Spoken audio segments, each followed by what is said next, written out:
Patinin eilun sisalun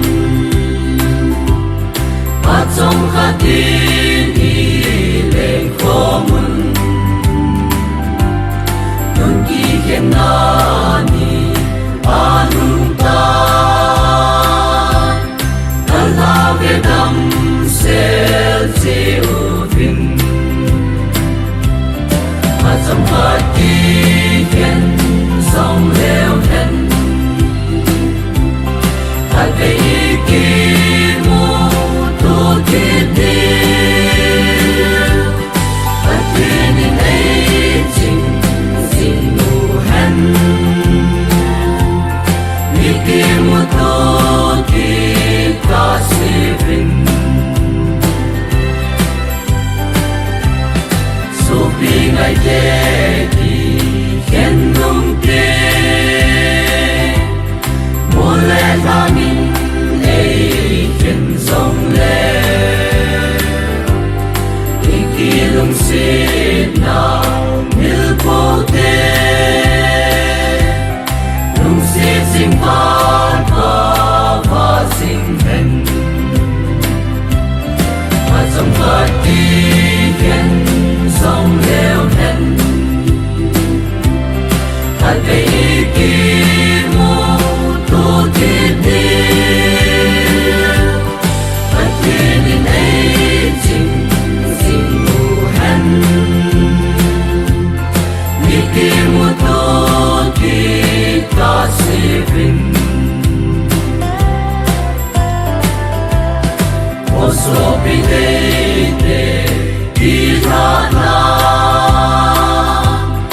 Bạn ra lên chi bay cả vô lùi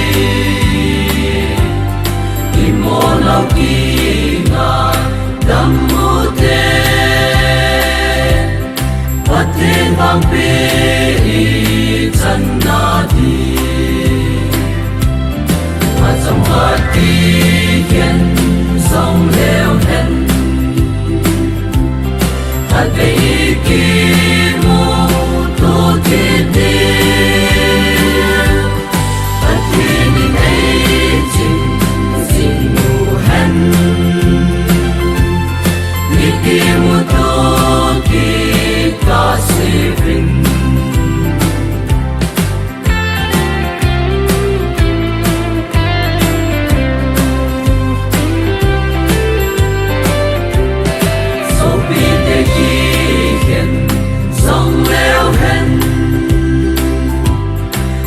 Luôn là đây càng khôn sinh hen